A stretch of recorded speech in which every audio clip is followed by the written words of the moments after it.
So now we will be starting shortly the medical legal session. We will be discussing so many things in medical legal which are practically useful. I request Dr. Marathe to occupy the dais, and then we will start the medical legal session. That is the session which is practically required in the practice, because everybody whosoever practices faces the medical legal cases, and then the problem comes. And before that, we should be ready to handle that problem, and for that, medical legal knowledge is very much required. And we are taught nicely in scientific, surgical skills, and all that in related to the ophthalmology and medical, but little bit or nothing legally we are updated. So these sessions are very much required in the conferences, because we get the knowledge from there only.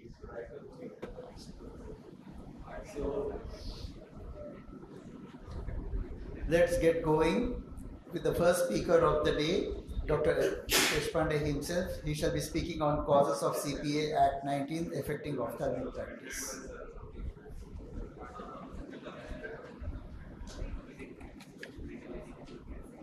CPA Act, Consumer Protection Act, was formed long back, but now it is totally repealed, and again it is remodulated and formed as a fresh, without keeping any effect of the old act, and that is called the CPA Act 19, affecting ophthalmic practice. This act is more affecting to the ophthalmic practice than the previous one.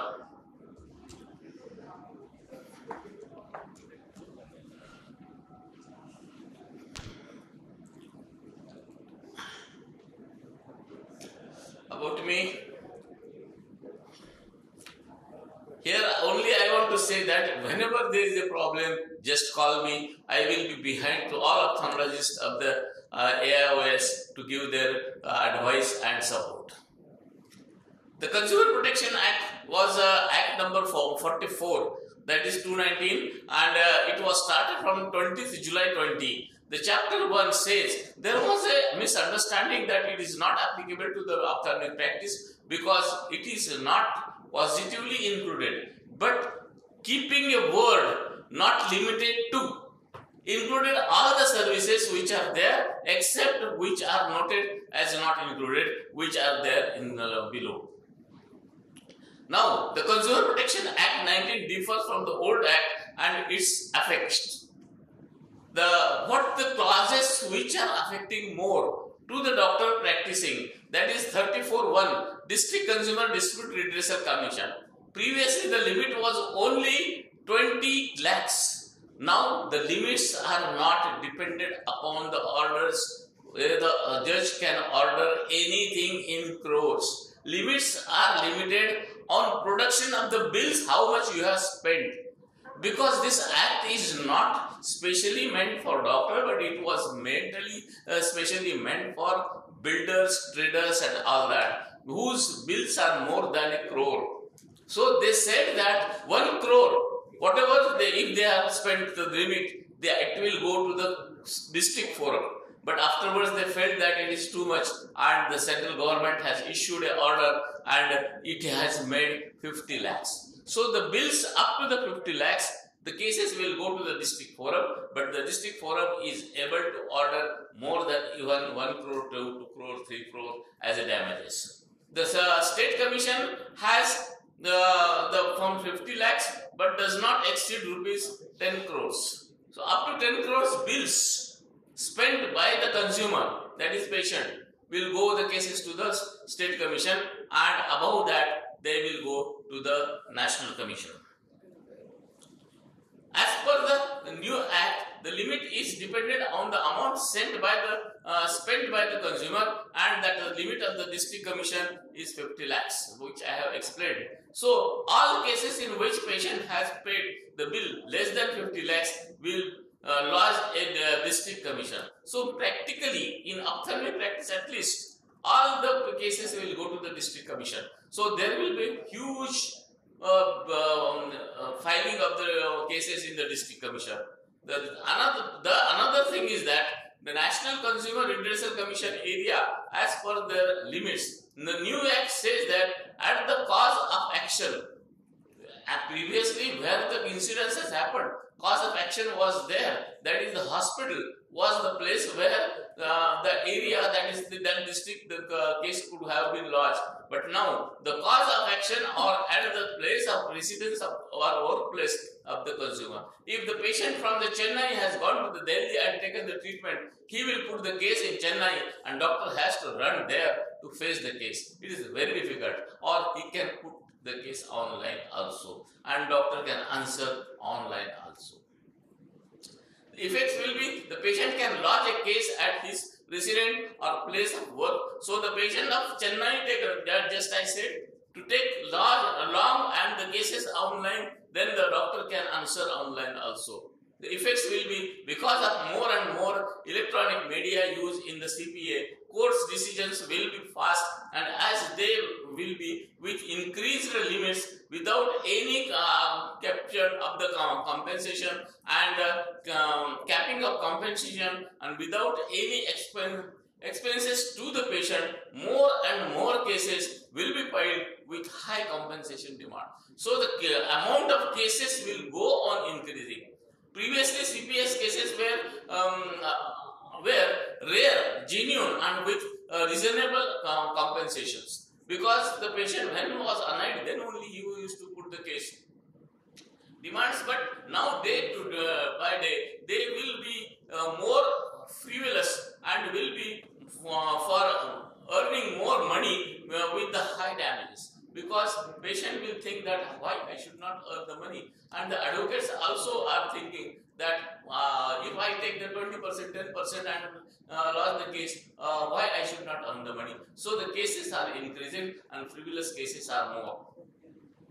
And doctor being soft target, it is going down. Medical legal cases will increase as the compensation ordered by the honorable consumer courts are exceeding crores. There is no capping of the compensation. Doctors are soft targets for earning money. Patients are becoming more and more demanding. Amendment to the section 354 in the Indian Penal Code, that is outraging of the woman's modesty, is becoming a very good source of blackmailing doctor and earn money. Previously, unmodesty of the woman was limited to some acts. But now, even touching the woman anywhere on the body without her permission, it becomes the unmodesty. And it is so now easy. And I have made also the cases, I have tackled the cases which shows that only touching the leg, they have filed the cases. And we know when we are seeing on slit lamp, on all equipments, legs may touch each other and the patient can go for unmodesty and can blackmail to extract the money from the doctor. Provocations are done by the advocates and so-called local leaders to earn money. So local leaders are also thinking that they can earn money from that. No medical knowledge to the advocates to plead doctors, and they don't have the medical legal knowledge. That is plus point to us. The effect, so the increase the litigation and compensation will cause doctor and hospital to take a indemnity insurance of a very high limits. So what is the thing is that we have to take a high limit in indemnity insurance, which will increase the business of insurance company, and ultimately effect will be the increase in the cost of the treatment. So the patient has to bear the cost of insurance because doctor is going to charge in the fees itself. So what has happened in US is happening now in India.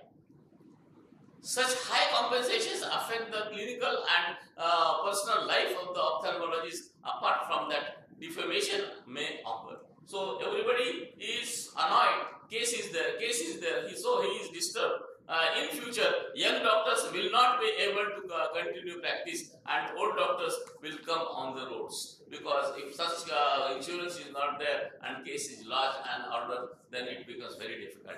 The effect, so all this will change the face of medical profession and litigation. From a trusted family doctor to an untrusted business person, the relation of the patient and doctor will change to the service provider and consumer. So that will not remain as a patient and doctor relation. So appeals also, there is a change in appeal. Deposit of 25,000 was the previous limit. Now, and the 30 days was was the limit. Now, deposition of 50% ordered by the lower court. So if the court orders 1 crore, he has to put 50 lakhs and then can go in the appeal. Otherwise, he cannot go in the appeal, doctor. Limitation period is 45 days. So these both the clauses are against the doctor. The effect is doctor may require to deposit a big amount if the district commission has ordered a heavy compensation. Another old provision, the judges and staff were appointed by judiciary. New provision, clause number 229, the judges and staff will be appointed by the central government and qualification and other details will be decided by the central government. So I will not speak much about it because everybody knows what may happen or what may not happen. Effect will be appointment of the judges. Genuine judiciary judges may not be appointed and then the decisions may be affected. So judiciary may be even become untrusted.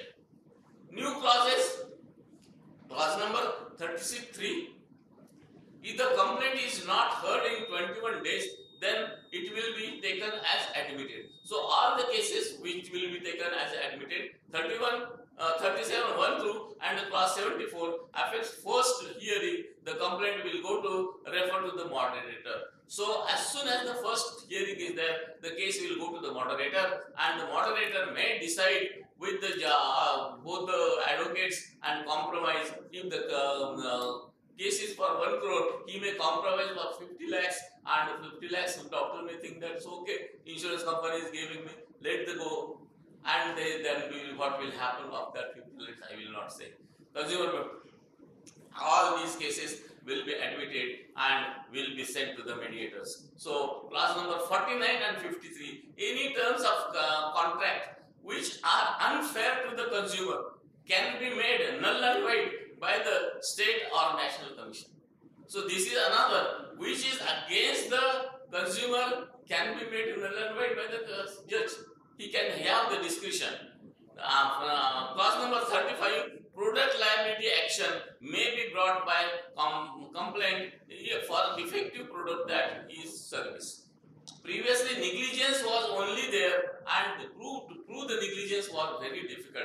Now they can say that your product is not good, your services are not to the up to standard, you are not having OCD, you are not having this, you are not having that, and so your services are not up to date. So your product is defective and you can be, you have to, and you will be challenged for that.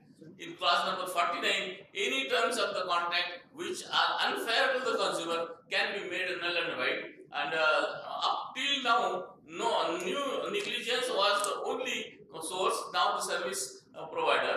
The chapter number 3, Central Consumer Protection Authority is there. That authority can inspect the hospital suo motu and can lodge the file cases against the hospital.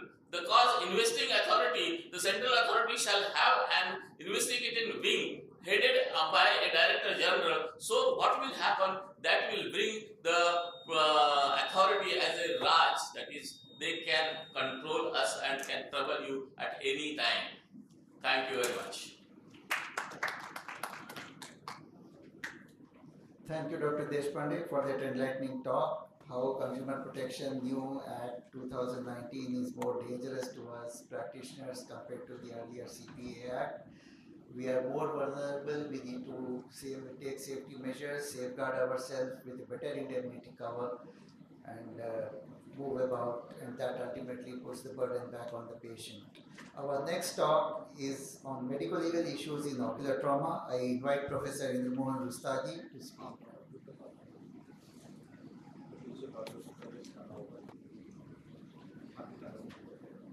Good morning. So after Sir Pandey sir talk, we come to the issue of medical legal issues and ocular trauma. And ocular trauma is a common emergency. So as sir has already explained that good faith concept is no longer applicable, and the major things to avoid litigation in whatsoever way, whether it's ocular trauma or so, one is proper case selection, another is effective patient communication and standardized medical care. You have to have clear documentation and a timely referral in cases of especially ocular trauma if required. And out of the all litigations in ophthalmology, around 6 to 9% cases are from ocular trauma cases, because at that time surgeon or physician or emergency attending doctor, they are after the life of the patient, not after the eye. So once the ocular trauma patient comes to the emergency, we have to identify the medical legal cases and we have to classify the injuries. Then if after classifying the injuries, we have to report to the authority or police, then we should especially fill the medical legal form, and then we should start the treatment. This is the ideal thing. So the ophthalmologist must integrate a forensic assessment into their practice or attending the patient while considering. We have to have a proper evidence. We must have a proper interpretation and a documentation, proper documentation, because these all three things, they have a significant impact. So eye injuries as such can be accidental or inflicted one, and so they are always associated with legal problems. So document compulsively. If it was not documented, it was not done. This is the dictum. So, and we should not, alter the medical records once the claim has been brought in, whether it is ocular trauma or anything. So we always, because ocular trauma cases, they need long-term follow-up. So we always should explain the potential risk. Always we must rule out intraocular foreign body in cases of injuries or in, because once the intraocular foreign body is found later on, they always become a source of litigation. And in trauma cases, usually the neurosurgeon or somebody starts this thing, steroids, but at least an ophthalmology consultation should be taken up. And once the ophthalmologist sees, we should properly document things and it should be communicated to the patient. Thorough examination is mandatory. If there is any even slightest history of eye injury, and specific signs should be looked for, that is especially the visual acuity, and this is an IOP also. And if we are in dilemma, we should use local anesthetic drops. So this is basically the classification of BATS classification. We should know it. Then there are three major categories. One is open globe, another is closed globe, and third is chemical injury. So these are the basic, lesions which are seen, especially the foreign bodies. But internal injury, especially the retinal tears or penetrating injury or severe blunt trauma, they require special attention. The medical legal duty starts right at the first clinical examination, and how the injury was sustained. We should know the history, what to look for, and especially the blowout fracture. And in children, we should have if we can find out, we should put a remarks on the injury circumstances. We should always test the visual acuity, basal, and so that we can follow up the patient. And if there is a foreign body, we should note down the location and exact documentation of the foreign body. At the time of the injury or when we are attending the patient, we should be very, very cautious in using the words approximately, nearly, or in documentation also, because later on in litigation, things the advocate can round up you. So informed consent has to be taken, and if the patient is conscious, consent has to be taken from the patient. Or if the patient is in trauma or the coma or need emergency treatment, may not be necessary, but if it is available from the attendant also, it should be done. Drying of the wound is very important, and it is the only thing which will be helpful at the time of the medical legal litigation. And report should be immediately made. If it is more than one page, it should be signed each page. Report should be clear, legible, concise, complete, and it should document complete. It should be unbiased. These injuries, they require special attention, especially workplace, because workplace, these are all involved with direct cost of the treatment, indirect cost of as work loss or loss of income or disability or Workmen Compensation Act or ESI. On-the-job eye injuries, they are a major cause of the socioeconomic damage, morbidity of the patient, mortality, the mortality also, disability also. And the big industries, ultraviolet injuries, they require special attention. So therefore, implementation we should guide, and the effective safety strategy should be there. Especially assaults, acid assaults, falls, head injuries, and domestic settings. These are becoming again an important thing, especially in fights or divorce cases. So we should always do tests that essential test. Patient is telling that eye is shrinking down. Okay, ji, kal dekhenge. So that should not be done immediately. Ancillary examination should be ordered, like X-ray, CT scan, or ultrasound, or even if the patient is conscious, we can do the field testing also. So it is always important to restore the anatomy of the patient if we are over with the documentation, and then achievement of the visual acuity should be taken care of. Surgery, blood fractures, they require, because they lead to long-term complications, they require attention. So most important function is ocular function, visual function, and we should not be after the aesthetic issues unless until a very high profile person. So we always must emphasize on anatomical and functional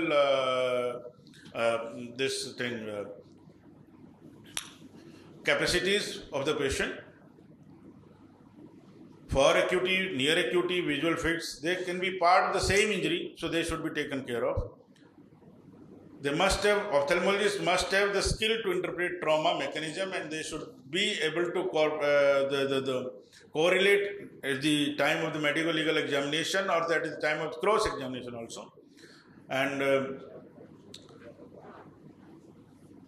they must update their knowledge along with the applicable law.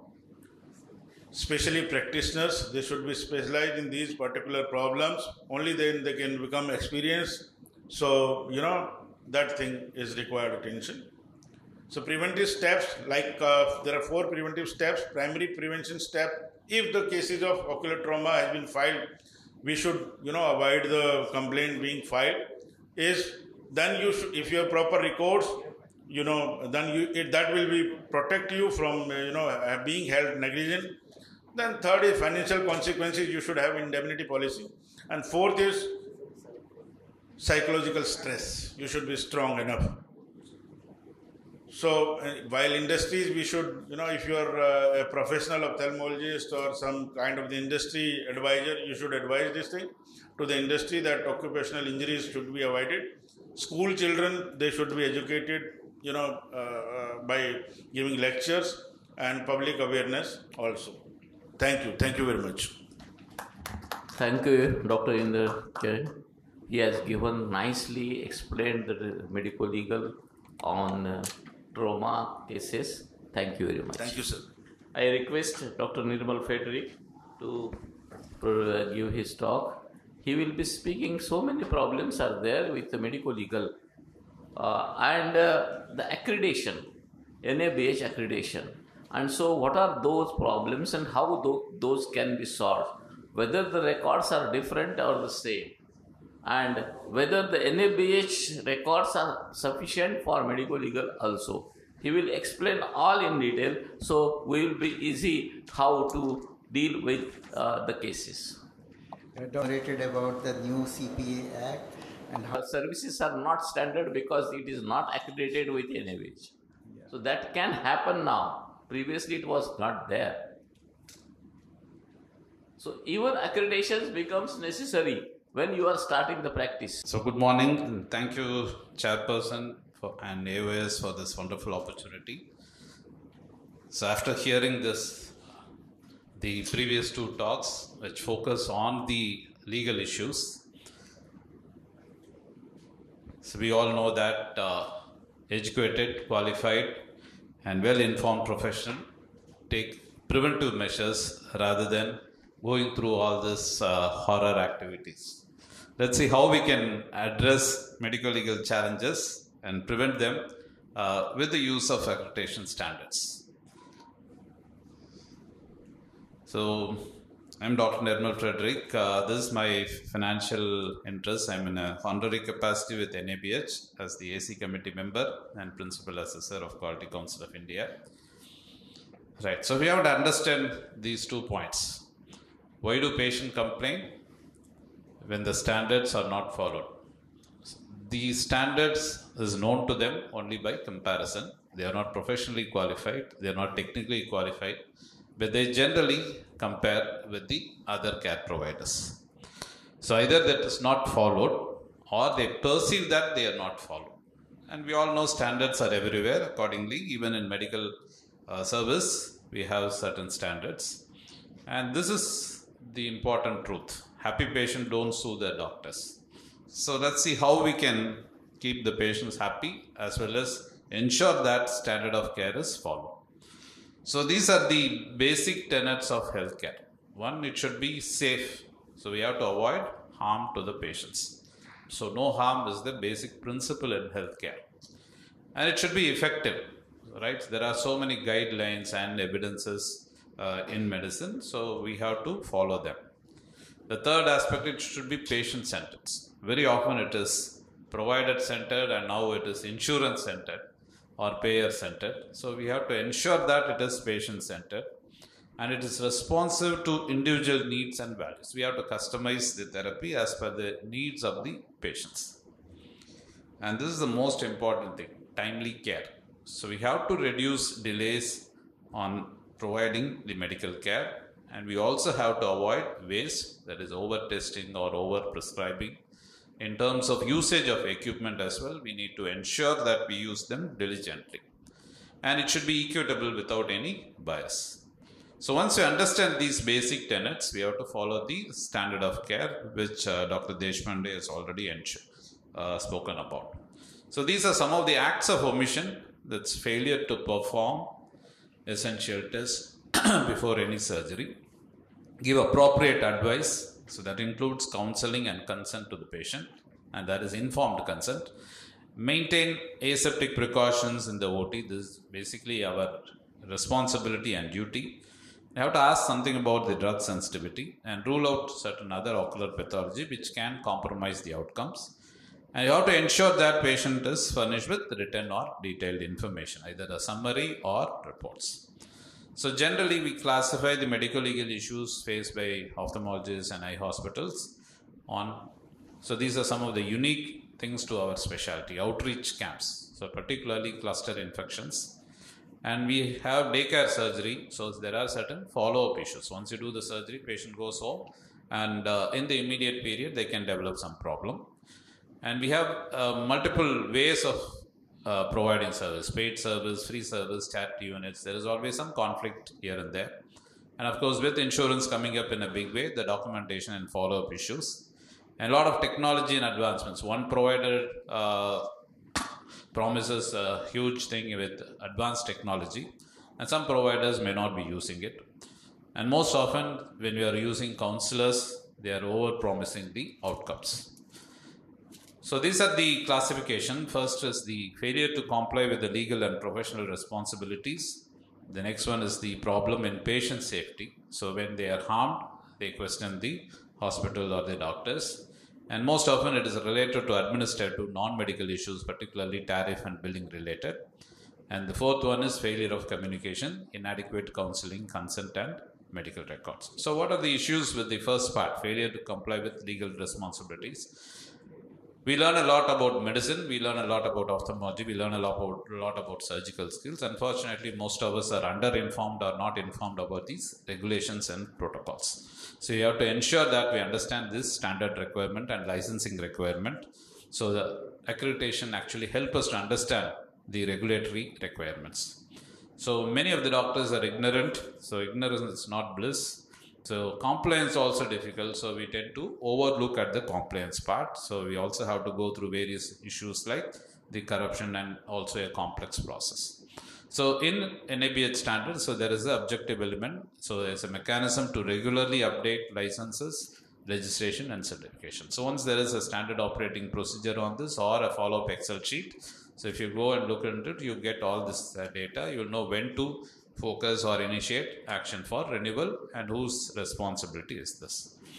The third important aspect is biomedical wastage. Many hospitals are getting into problem with the local agencies, local municipal authorities, or pollution control board. So this has to be diligently followed. The fourth licensing requirement is the Drug and Cosmetic Act. If you are prescribing, you need to have a pharmacy license, or even if you're storing large quantities of medicine, you need a proper preservation, prescription, and dispensing of drugs. So there has to be a system in place, and you also need to have a license. And we do employ a lot of human resources. So if you are having more than 10 employees, we need to have ESI.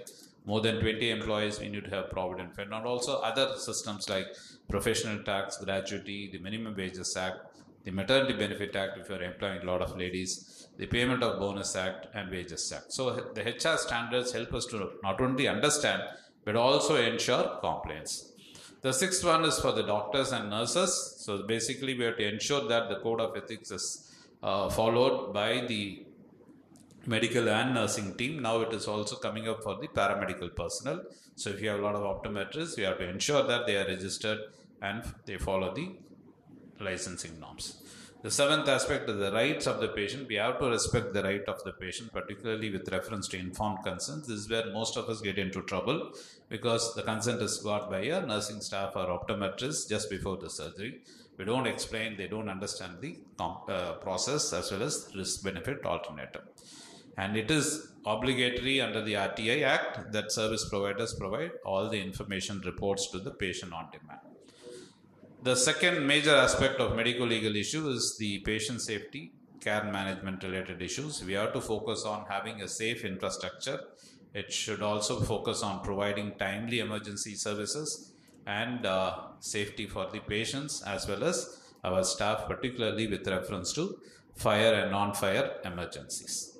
So generally the standards focus on monitoring the important aspect, which generally doctors don't get time for this.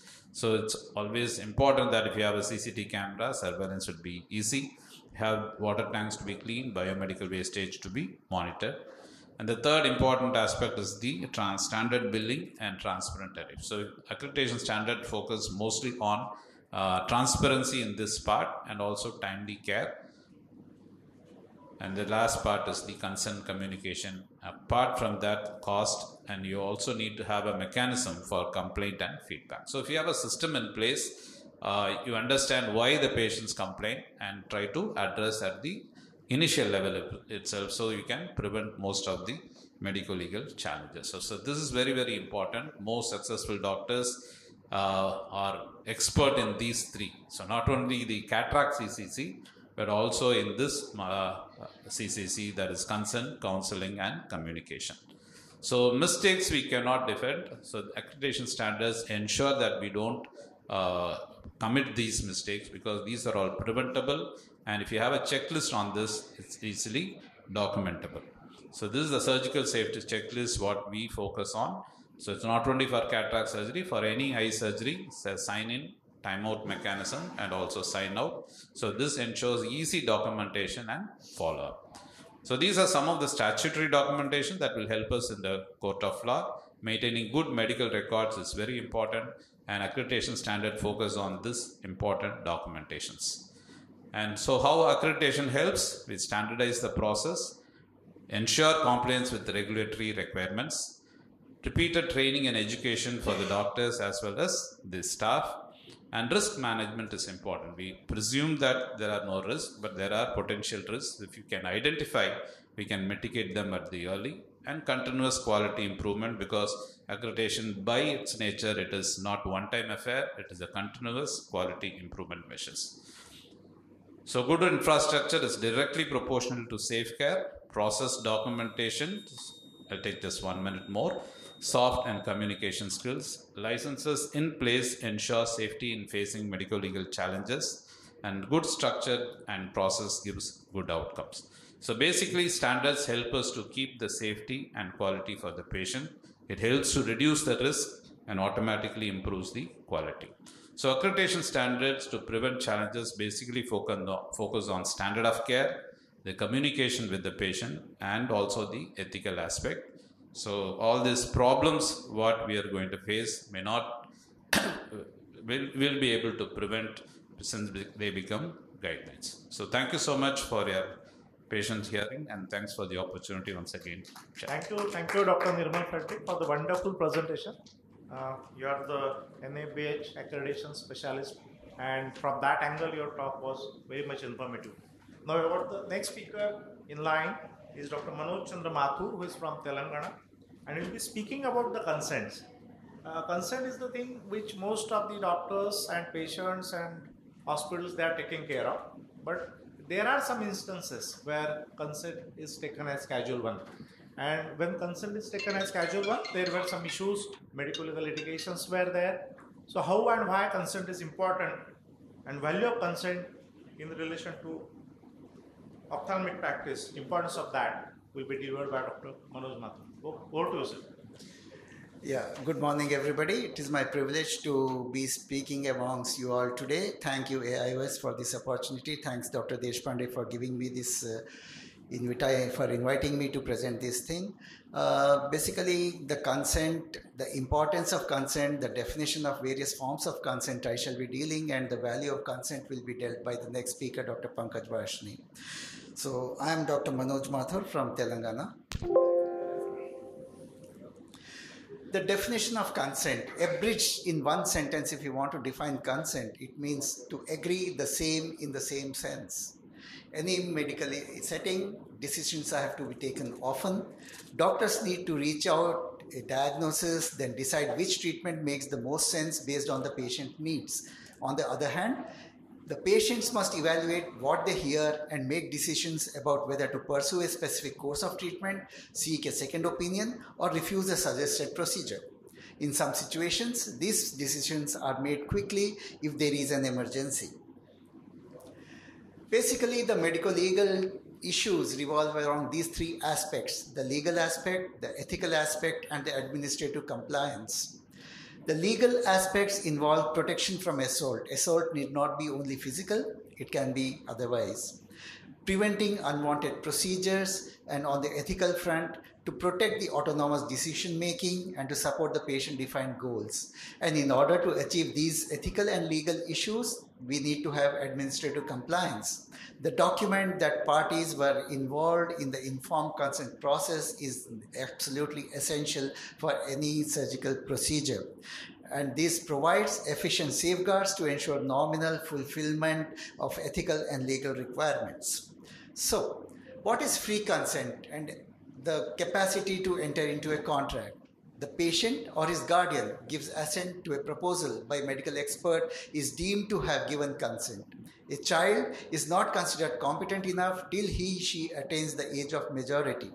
Under the Indian Majority Act, a minor is defined who is below 18 years of age. In case of guardian is appointed by a court of law, then the age of majority is 21 years. But for medical compliance issues, even an age of 16 is considered valid.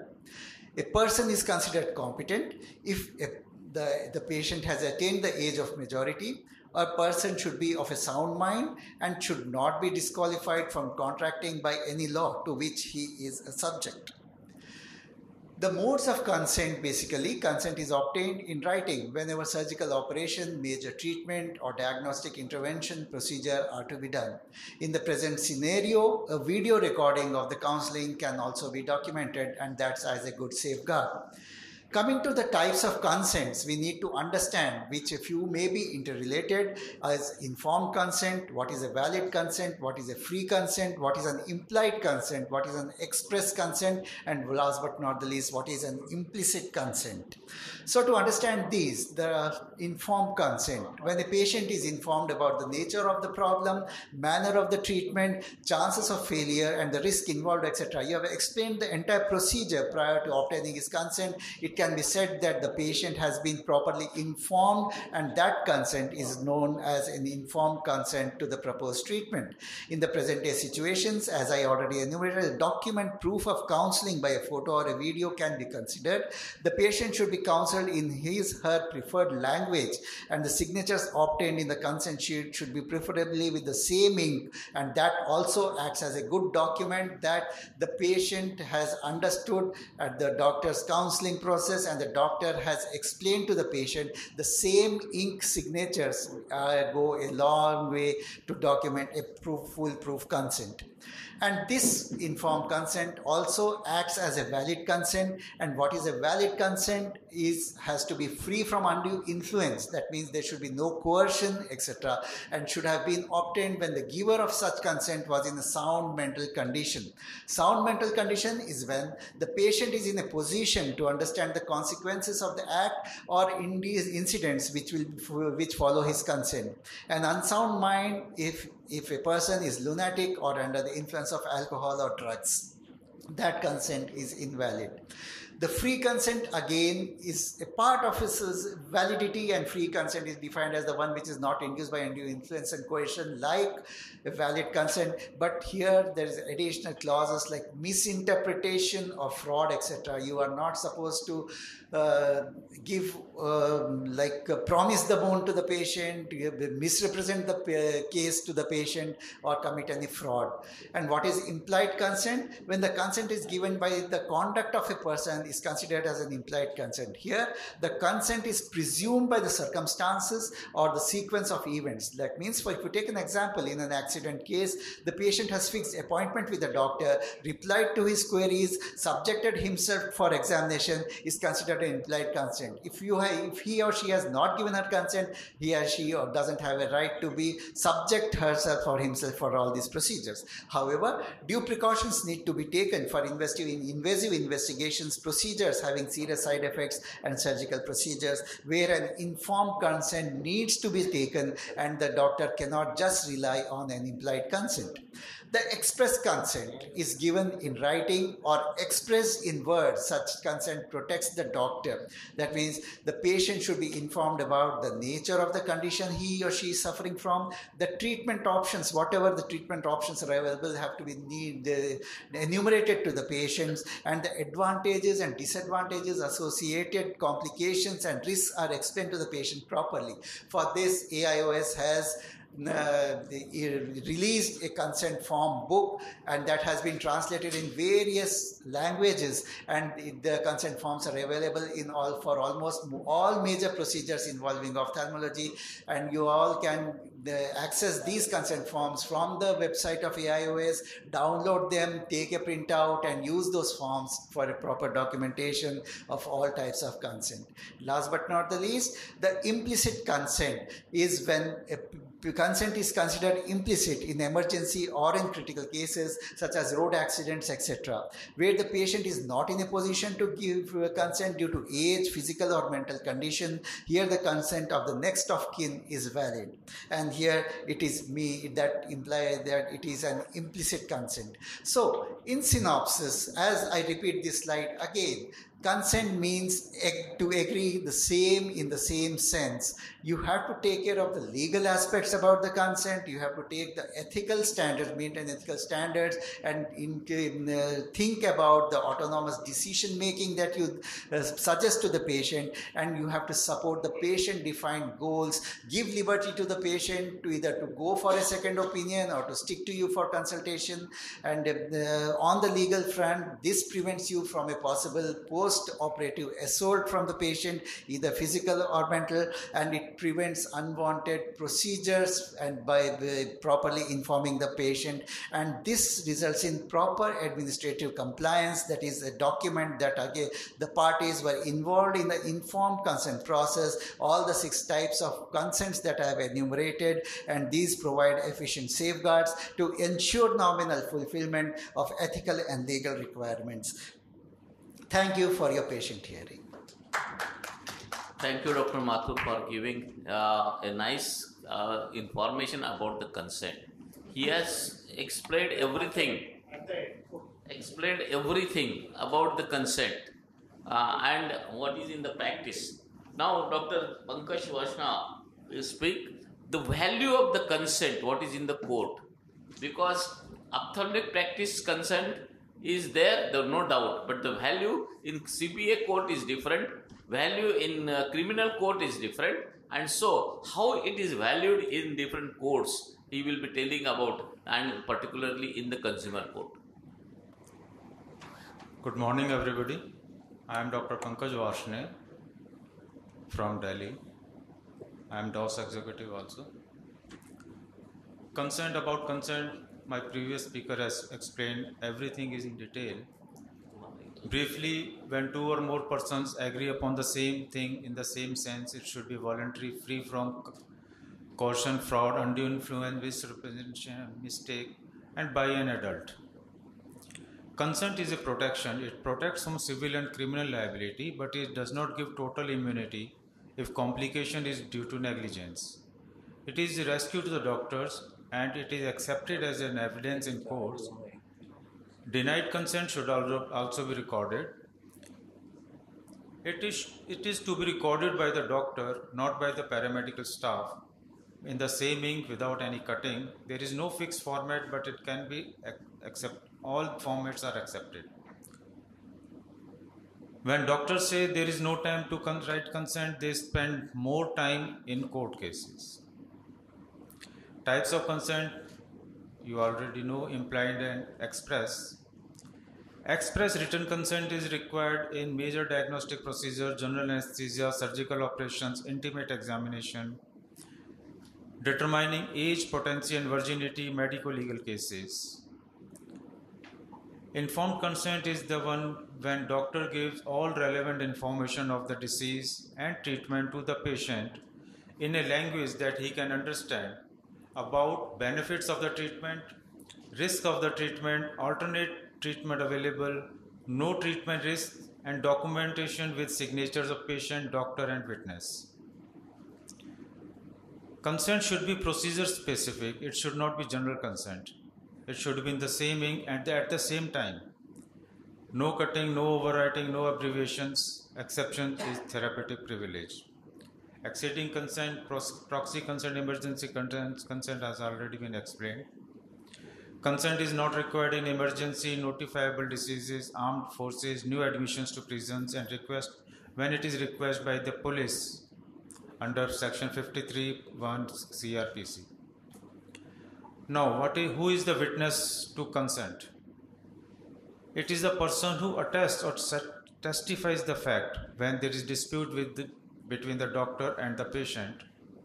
It is uninterested third party. He should be independent of the case and cannot be unfairly influenced by the people involved. Can be a nurse not directly involved in that case.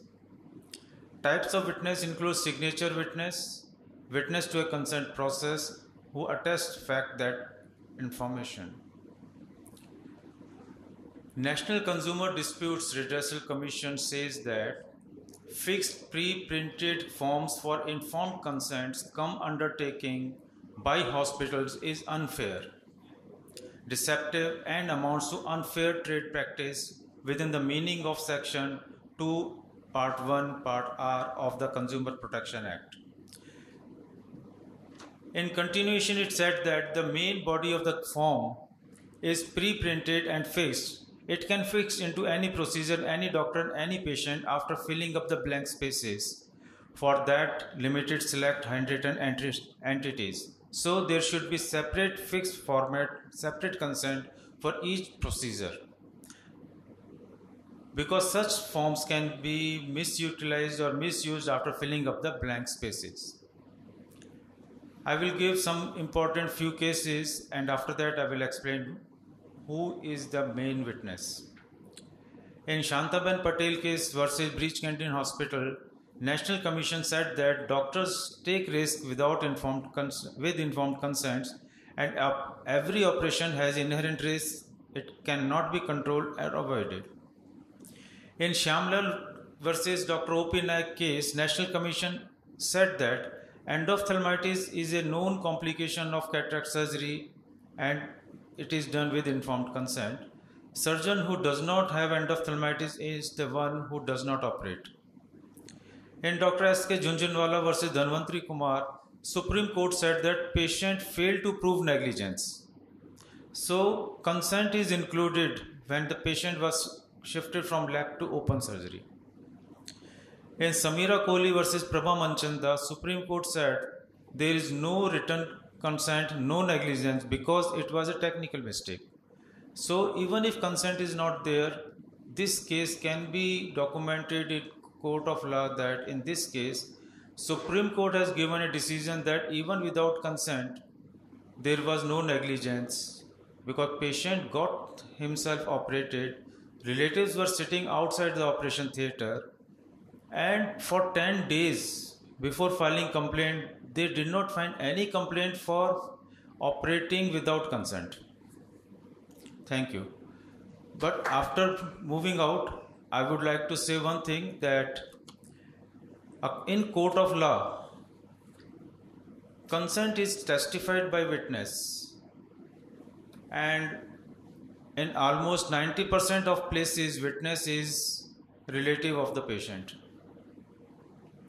This is the biggest blunder by the doctors because when in court of law, there is dispute between the patient and the doctor, court asks the witness who is right. If witness is relative of the patient, he will always favor the patient.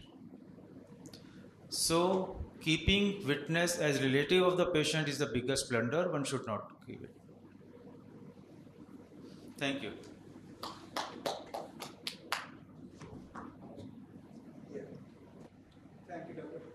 Thank you, Dr. Pankaj, for that exposition about the value of consent. Our next speaker is Dr. Prakash Marathe from Pune. He shall be speaking about how to safeguard your practice from litigation. After the talk of the Dr. Prakash Marathe, we will take the questions. Good morning, everyone. I am thankful to All India Ophthalmological Society and Dr. A. Deshpande and my colleagues in this National Medical Legal Symposium for giving me this opportunity. I think medical legal aspects are so important because most of us are checking patients, doing procedures, doing surgeries. But then this aspect, if neglected, may trouble you and may fetch some medical legal litigation. So the talk allotted to me is safeguard your practice from medical legal litigations. So you are doing your practice, but you have to be safe. You have to take certain precautions and safeguard your practice. Certain things are to be followed. And what are those things I am going to cover in my talk. So when you are practicing, this particular slide is important that you must be ready to face challenges. So practice, as in always, may not be smooth. There can be some hitches. And if you are ready to face these challenges, probably you are through. This is the slide for this documentation. If you are ready, you are half done. You are doing the procedure, you are doing the surgery, not writing anything. If at all writing, giving that sheet in patient's hand, you are nowhere. Patient comes after 2 years, 3 years, you don't have any record. Patient says you operated my right eye, you operated your left eye, you do not have any record, you are nowhere. Which eye was operated, which lens was put, whether it was uneventful or not. These things have to be maintained properly. So for that, record keeping and documentation is must. My previous speakers have also told, if it is documented, it is done. If it is not documented, it is not done. It is so straightforward. So whatever precautions were there, whatever complications were there, you must document. Then case papers and consent must be kept with you lifelong. Not lifelong, but for a proper period of time, which is justified by law. And consents also, my previous speakers, they have talked about it. About indoor and outdoor records, I think there is some limitation for which period you have to keep indoor papers and outdoor papers. So that particular thing must be maintained in a proper way. Little bit different from the subject, that is for income tax purposes, maybe 7-8 years, you have to keep your receipt books. Because sometimes it is related to the payment and bills and patient, if the person is fetching you in the court of law, that can be correlated with the financial aspects also.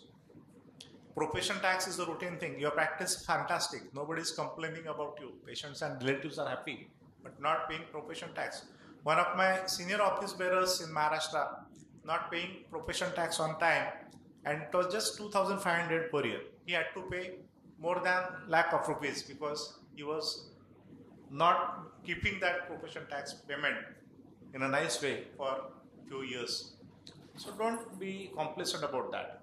If you are running the hospital, even if you are not running the hospital and if you are doing the surgeries, as per Bombay Nursing Home Act in Maharashtra, there are only two entities, clinic and hospital.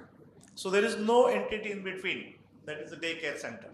So for daycare center, most of you feel that it is not the patient who is getting admitted, so why to bother about it? But daycare entity is not legally available.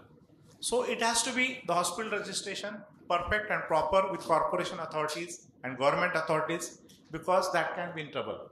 In case of insurance also, most of the times if your hospital registration, that corporation which gives the registration, if it's not perfect, probably in the problem about the medical legal insurance and all those things.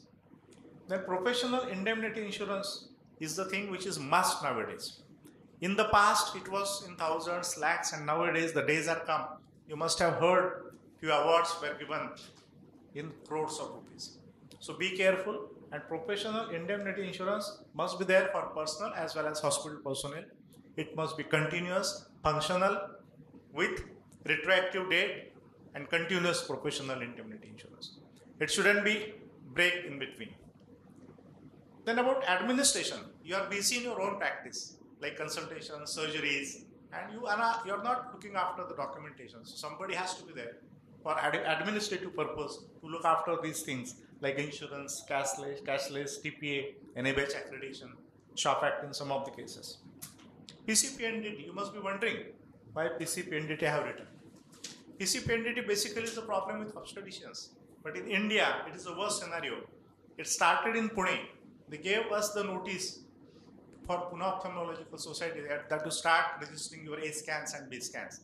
We were in the court of law against the corporation, that particular notice, and now there is a stay. The same started in Rajasthan, Delhi, and even All India Ophthalmological Society has gone in the court of law, and the stay is there. But the day may come that they may force you to register your A scan and B scan. Basically, it is not used for sex determination of the infant. But then, if the law comes, you have to be careful about this particular thing. POXO Act, again, by tackling other things, you have to be careful. Whatever is happening in your premises, in your hospitals, you have to be careful. Though not relevant, but when the talk is given for general physicians, even MTP Act is very important, but not for ophthalmologists to read. Thanks for that. Whenever there are some problems, you are answerable to all these things. What are they? Like Indian Medical Commission nowadays, National Medical Commission. It was Indian Medical Council in the past. In Maharashtra, like it is State Medical Council. In various states, there is their council. Whenever there is a problem, the patient may complain in these councils. And your registration is at risk, so be careful. Then Civil and Consumer Courts. Now we have heard about CPA also. Police and Criminal Courts. This particular sentence is very important. A couple of days ago, I heard there was one complaint lodged with 302. 302 is Dafa 302. It cannot be the direct murder, even to one doctor that was applied. In worst scenario, whenever there is a patient death, the police doesn't know about it, and they try to put that 304, which is non-bailable. But there is one provision, that is 304A. If at all it is there, it has to be 304A, which is bailable, so that the doctor and medical professional cannot be arrested. So this particular rule you must know, and you have to take help of your medical legal colleague if the worst situation arises. Information Act and Human Rights Commission also may be contacted by patients and relatives. Biomedical waste is the thing which is troubling you a lot. I think it is the duty of them just to collect that biomedical waste and dispose it off. Unnecessarily they are asking about CA certificate and all your documents and all your equipments to be registered, and it is a troublesome procedure nowadays. So we have to be maintaining that particular thing. Now forthcoming acts like in the Clinical Establishment Act, which is applicable in various states. In other states, it is the State Act. And in Maharashtra, they tried to put this particular act, that is anti-contractist law, which is not passed because of prohibition from Indian Medical Association. And few of the licenses they are trying to push in medical profession. All these P's are very important. You have to be careful for these P's, like praise. It is a double-edged sword. You may be expecting that your name should come in newspaper, but you have to be careful. Politicians, again, they may be helpful. Most of the times they may not, or they try to trouble you. Leader, again, though may be your friend, you have to be careful, even in your case. Police, again, not to be considered in a good way. Poor people, most of the times you feel like you have to help poor people, but when the medical legal litigation comes, they may not be from your side. And next is, the bad thing is physician, means your own colleague. Your own colleague may be passing some loose comment, and that can create the problem. So you have to be careful about all these P's. Nowadays, Janata Darbar and even media trial, that's very bad. Whatever happens, if the worst scenario is there, before any action is taken, I think media trial troubles a lot. Maybe the news comes in newspapers or in the TV news, and the doctor and hospital is in trouble. Local supervisory board and various committees are there trying to disturb and trouble the medical profession. So defaming through media, flag boards is the thing nowadays they have tried. Then demanding money by creating a dispute or wild allegation of negligence and misbehavior. So you have to be very much careful. These are unwanted things. Most of the times you do not anticipate, but they can happen. This third point is very bad nowadays. Asking for refund of fees for alleged failure of proper treatment. They may be happy about the procedure done, about the result of the procedure. But about the finances, most of the time they are not happy. In India, that is the situation. Because about the bills, they are always unhappy. When they go for vacation, in hotels, for cinema, they are happy. They are happily paying. But for medical treatment, they don't want to pay happily. So asking for ransom for next doctor's total and exaggerated fees. So you have to be careful because they trouble on these grounds nowadays. Mental harassment is the worst thing. Abuse and violence is very bad nowadays. Recently you have heard in Kerala also, a couple of days ago, the bad situation, bad incidents was there. Candle picketing and demonstrations in and around premises. Those are the things. So part of everybody's practice, you have to be careful, may spoil the whole show. You may be treating 99 patients in a nice way. One patient may trouble you out of 100. So be careful. Any patient can be of that particular type. You never know who that patient is. And negative publicity can be there which troubles the image of your own practice and hospital. So sometimes the patient is unhappy. In that case, what you have to see is the complaint may be genuine. So personality of that person may be type A personality. Always unhappy patient. Always tries to complain. I'll take 1 or 2 minutes. The negative mindset towards all. That person feels everything in life is bad. So he's never happy. So the personality, that patient, may be of that type and may be complaining. So try to settle. Give some chair time. Do not neglect that particular complaint. Because before the medical legal litigation, I think that is the preventive step what you can handle. Listen carefully what exactly the patient means. Most of the times it may be curable thing. You may have some solution for that. So unless you have got the chair time and you listen carefully to that patient and relative, you may not know exactly what has happened. So after giving chair time, if the patient and relatives are satisfied, they may not go in the court of law and further litigations are avoided. So for consent taking and all those things, you must have CCTV recording. Counseling is very important while doing various procedures. Politeness, sympathy must be there towards your patients and relatives, and human touch with professionalism. That's very important. Nowadays in corporates, everything, everywhere, it is the machinery to machinery. So human touch is missing. So doctor-patient relationship must be maintained in a nice way, and that human touch must be there with professionalism. Just don't be after money. Don't ruin your image because of that. So potential medical legal trouble you should avoid. Assess your charges, may review in that particular case if the patient is unhappy. And proper documentation is going to help you. In that case, see that proper consent was taken before the procedure. And there may be some lacunae on our part, assess that. And if that is the situation, may prohibit further medical legal litigation. So that is one step before the litigation, you have to be careful. Sometimes you can smell, you can see that this patient may give you the trouble. So assess that case properly.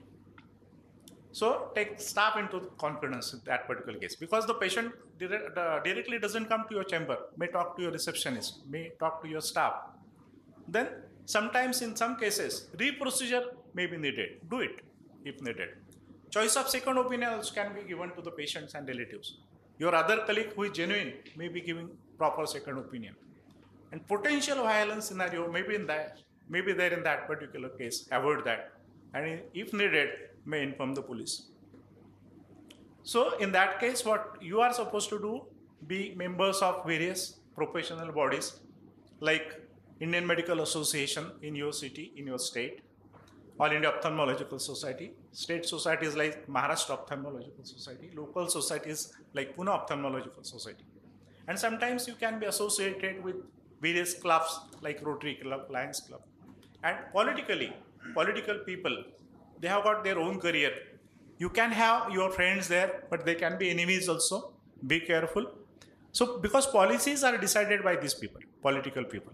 So usefulness for associations is very important, because laws and rules are framed by those people, and associations like Indian Medical Association, which fights against those bad rules and regulations.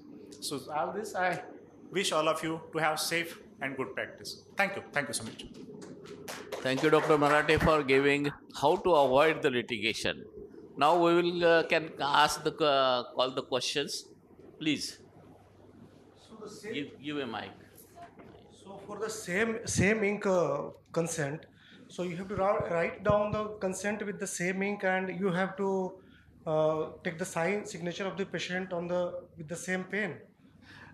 Is it like that only? In the same handwriting, same this thing is mentioned, but printed forms to certain extent are the norm nowadays, though there are some opinion that whole consent form should not be a printed document, but it has to be specified for that patient. For example, I so and so, the name of the patient, the procedure can be printed because we have a different consent for all the procedures. Something specific like the proper with the name, age, sex of the patient, if it is written in the same ink, the patient signs with the same ink, doctor certifies with the same ink, that has a very valid proof compared to a different ink. Different ink indicates that the patient has signed some other time, doctor has signed at his leisure, sister has entered the name and the age and the sex of the patient, like that. So as much as possible, the authenticity of the document has to be maintained. Because the AIVS form is very much lengthy actually. The cataract consent form comes in 5 or 6 pages. Yes, instead of a video, this thing, even if you have a possibility, I feel like when you are explaining to the patient a photograph of the counseling session, though I don't know how many of us, the doctors, surgeons themselves sign the consent. And regarding the witness part, may I add something? All India Ophthalmological Society has come up with the booklet of consents. And that booklet, after that, we have translated in various languages. Like in Maharashtra, we have translated that in Marathi. I was the main coordinator for that. Those consents are procedure specific. So just not the blank consents. And every step is described in a nice way. All complications are described. And about consent taking, medical legal point of view, whenever you are fixing the surgery, planned surgery, if you give the consent to the patient, ask him to go home, read the consent, take the signature and bring it back. And when you are operating, maybe on the same day, you can repeat the same consent and have the signatures again. So in that case, the consent is not that early and consent is not that late. So both the criteria are fulfilled. Dr. Vashni? So for the witness part, some of our staff can be a witness? Yes. No, witness is always should be a third party, preferably a third party. If you are having 2 surgeries, relative of one patient can be a witness in one case and the second relative will witness in the first case, preferably. But if there is nobody else, then the staff who is not involved in OT. Okay, so maybe reception staff or Yes, OPD staff that can be taken. And I will add to that. The witness is specifically, no doubt, what is doctor told, patient accepted, it is there. but mainly the witness is that the signature and thumb impression was taken. I have added the thumb impression in the AIOS consents specifically so that the patient cannot refuse that the consent was not taken and this is not my signature. So thumb impression is must, and the witness is there that the same person, same patient has signed it, and it doesn't much influence what the doctor has told, because he may not understand, because he may not be concerned, so he may not understand, he may not think of that, so he may be different thing. So whosoever signed this, identify that this I am the relation or I am the hospital, he has signed it. So for signatures verification, the witness is always there. In any document, whether government document, registration document, agreement document, witness is for identifying the signature. But in case of illiterate patient, some witness must be there. Or so ideally, one should be from the patient side and one should be from the doctor side. Yeah. Basically, And the one more value thing, of one more consent. thing. Since I have done LLB around 1990 to 93, in 2003, I asked mainly the patient, if possible, otherwise the next relative of the patient who writes in his language, in English. We are using English and Hindi in Delhi, either Hindi or English, that I have understood all the possible complications written above. Take one by one, which have been explained to me by the doctor, and I have no more questions. He has to write in his own handwriting, preferably with the same ink he has signed, and give his name, his mobile number, and his relation. Yes, exactly correct what he is saying, doctor says saying now. And if the thing is, once a patient or his relative has written and signed like this, he is afraid to go into court because he has written and signed it. The High Court of Maharashtra was lodged a case about the consent, and the printed consent should not be taken was the decision of the National Forum of the Maharashtra. So that was again reviewed by the Supreme Court, and it was decided that printed form which contains all the things about the particular surgery can be used, but the blanks should feed by the hands, and at the end the patient should write with his handwriting or with his relation's handwriting that everything was told to me in my language, in understandable to me, and I understood everything, and he then signs. One line of his writing is very important, and that was the decision given by the Supreme Court. And whenever the patient or his relative signs it, on the side of it, surgeon should also sign it that he has taken this consent and this is statement in his presence. And the consent can be taken only by the operating surgeon or a team member of the operating team, not by staff nurse, not by resident or anybody else. one more question. In case of expressed consent, you told that either written consent or given in the word. So, if the consent is given in the word, whether it is stands in the court of law, if the patient refuses. So, in the expressed consent, you explained that the consent is either taken in the word or in the written. So, written is okay, it is fine. But if the consent is taken in a word and if it is not recorded anywhere, and if patient or his relative refuses in the court of law, then whether it stands in the court of law or Yes. The express consent involves only a verbal consent for subjecting the patient to examination. Like you have come to the doctor, you have given your complaint, doctor has asked you questions, you have answered his questions, doctor wants to examine you, you have subjected yourself to examination, that is express consent.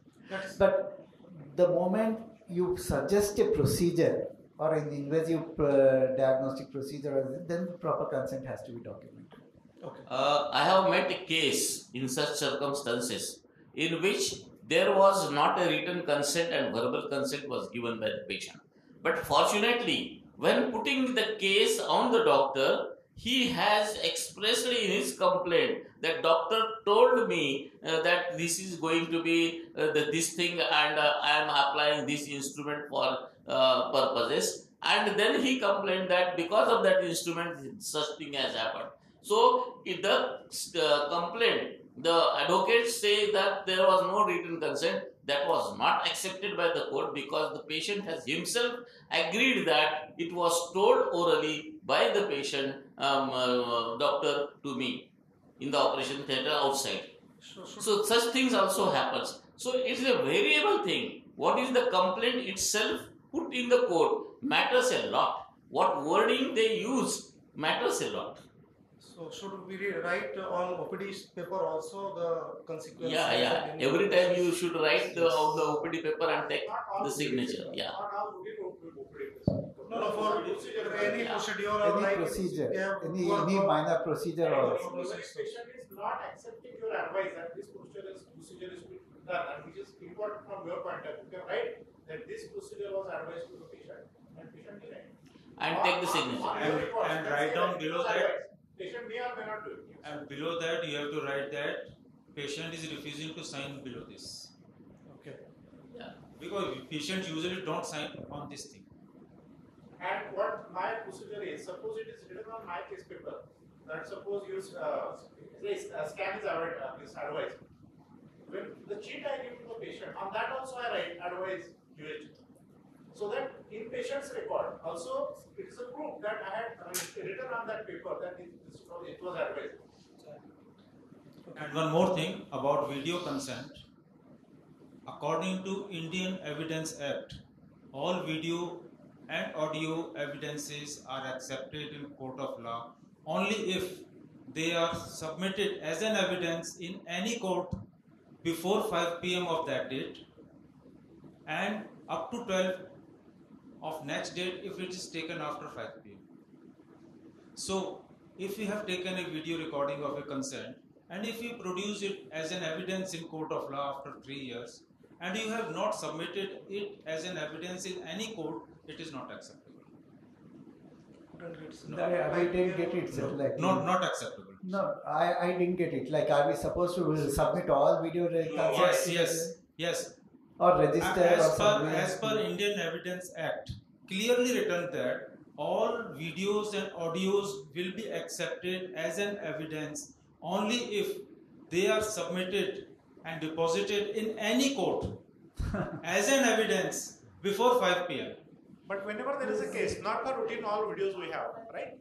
When demanded on the same day or this is like impractical. same day. when demanded? This is impractical. Because this is an act. This is an act. So we have got 100 videos every day. Yeah. And we This is cannot Because afford this can be fabricated afterwards. No. Only thing This which is is acceptable impractical. is CCTV evidence. Whenever Only there is a CCTV case. evidence is accepted. Otherwise, all video recordings are not accepted. So because we never know, like we have taken a consent, there is some problem. So like, how do we know? Like the patient may go to court after a You year have or so. to do something like that. There is way for this. You have to do something in such a way that you can prove that this is the original video and it was not fabricated. You record that video and email to it to you only, or any of your other email also. That email cannot be fabricated afterwards because that is present in the cloud. Probably some sort of a geotagging. Yes. Okay, anything else? We are coming to the end of our session. If some important question is still there, you can ask. Yes, Doctor Sir. So there are a few cases where the patient is alone. There is no relative or anything. So in such situations, what to do? Should we deny the surgery, or what are the options we have? Most of the time, such cases are of a mature cataract kind of thing or a hyper mature, where we need an emergency service. So basically, denying would be won't be an option for that. So Whenever the patient is coming for emergency and if he is alone, you can treat. But there is some accident, some personal injury. But whenever it is a planned surgery and patient is coming to you for 3 times, 4 times, At one of the consultations, you can say that bring your relative or your friend or someone with you at the time of planned surgery. That's what I feel. Probably all cataract surgeries are elective surgeries. I don't think. No, basically there are most of the time basically there is no one. Maybe if you are doing some charity or a free case or something, and there is some NGO or someone not related to the patient coming up and asking or insisting that please go ahead with the surgery. So in such cases, what to do? Only thing is of the I think in place of relative, anyone accompanying him from the NGO can sign. Even the driver, if he comes with the driver, he can also sign if the relative is not there. But he cannot do the operation. without relative, you cannot. Unless Without it is any emergency, unless it is dire emergency. And if you have to do it, then you have to call a social worker. Free surgery also comes. A social worker from neighborhood will be called. He will sign the consent. What you mean is like it is something like an implicit consent. My last form consent, where the consent is considered implicit, like is trauma, this thing. Even the person accompanying that, suppose it's an accident patient, unrelated person accompanying in good faith, that bringing that patient to the hospital can be evidence. And one more thing. Because what happens? Suppose there is some complication. By chance, suppose there is death or Yes, something yes, else. sir. You are nowhere then. If there Right. is nobody Problem with the है, मेरे patient. साथ कोई भी आता है कहता है मेरे साथ कोई नहीं है. The social organization which is bringing the patient can sign the things. Okay, And okay. that the social organization will be responsible for all that purpose. And So now the time is coming to the end. So we will be closing this section. thank you, thank you. For a photograph will be taken. All faculty are All faculties are requested. And